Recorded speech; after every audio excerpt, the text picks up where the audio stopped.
one thing that you gotta remember is one monkey don't stop no show. This train gonna keep on. Hi, you guys. Thank you for joining me on this very new journey that we are on. I started my live tonight and I was banned from live because I was in my car. I did not know that that was a policy. I'm very new to this. I'm going to go ahead and brush up on all the TikTok policy violations because I've gotten a few for things that I don't really quite understand. But I'm going to make sure that I go and look at the policies just to see what I can and cannot do. So I apologize to you guys for not being able to be on live tonight. So I'll be able to get back on live tomorrow. But I didn't want that to stop what we had planned for tonight. And so I want to go over a few things with you guys. And I'm going to ask that any of the questions that you had planned to bring to the live tonight, to ask me in the comments, and I'm going to answer them. So what I want this comment section to be is just a wealth of information for everybody. So if you have a question, put it in the comments and I'll answer. Now, I did take the time to go through the comments that were already on some of the material that I posted, and I wanted to answer some of those questions. So I'm going to do that on this video, and that may answer some of the questions that you might have. So the first thing that I want to do is actually get into the definition of a succession so you guys can really understand, and it may be called a probate in some other jurisdictions, like I said before. Go look at your local rules. Some of this terminology may be different for Louisiana, but it's still the same rule or concept in different jurisdictions. So a succession in Louisiana, by definition, a succession is the transmission of the estate of the deceased to his successors. And that happens instantly when someone dies. That property is transferred to the successor. So there's no question about that. If you have a will, then it's going to transfer. If you're intestate, then it's going to devolve by operation of law. Okay. So I want that to be very clear. That property is going to be designated to whoever the heirs or legatees in at the moment of death. Okay. That property transfers and the person or the legatees or heirs have the right to possess the property when they comply with the law. Okay, and so that's what I want to talk to you guys about tonight, because I had some questions. Well, how does this work in, application?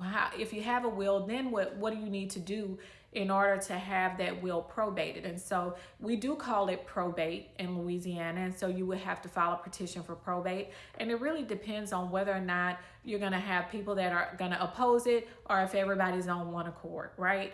And so if you have folks that are opposing it, then you're going to have to go to a probate hearing. You're going to have witnesses and things like that. And then there may even be a trial after that if there is some opposition. And what you're trying to get is a judgment of possession at that point.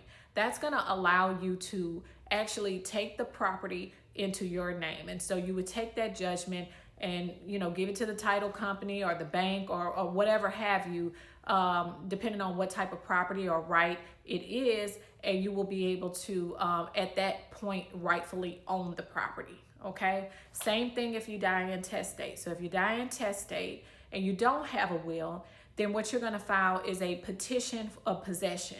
And so you're going to go to court, you're going to have hearings, there may be a trial, and you're seeking a judgment of possession so that you can be able to take possession of the property that devolves to you by operation of law. Okay. Someone also asked me, what were some examples of neglect? So whenever you are a forced heir, you can be disinherited, right? Because remember, I told you guys that a forced heir is just what it is. It's forced. It doesn't matter whether or not other people or, a closer relative to the individual. If you are an heir and you are under the age of, if you're 24 and under or you're disabled, you are going to receive a forced portion of the estate. Okay. And so you can be disinherited from being a forced heir. And here are some reasons why. If the child physically attacks the person, you could be disinherited.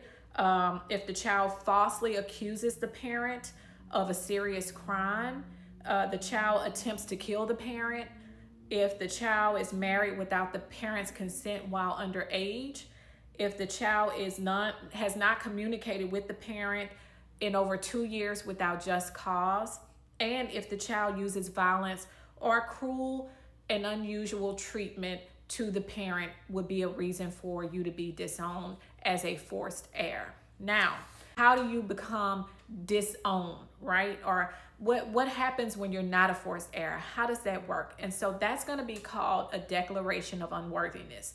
And so in Louisiana law, in order for you to be considered unworthy, the person has to be convicted of a crime of intentionally killing or an attempted killing of the deceased person, right?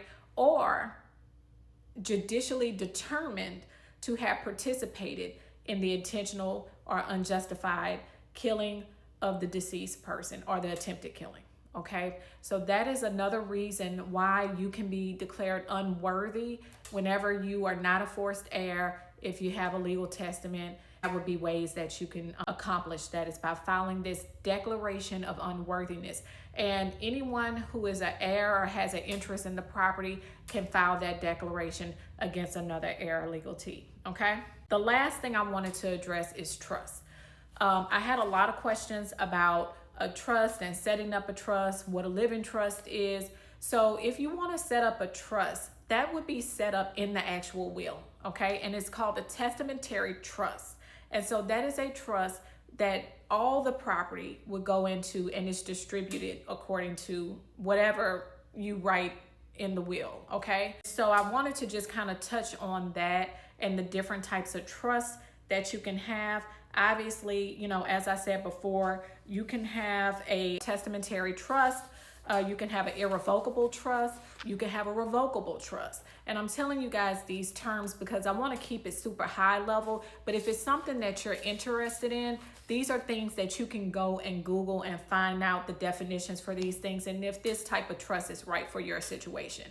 You can also have a special needs trust, and that kind of speaks for itself for someone with special needs to be able to allocate the funds to them.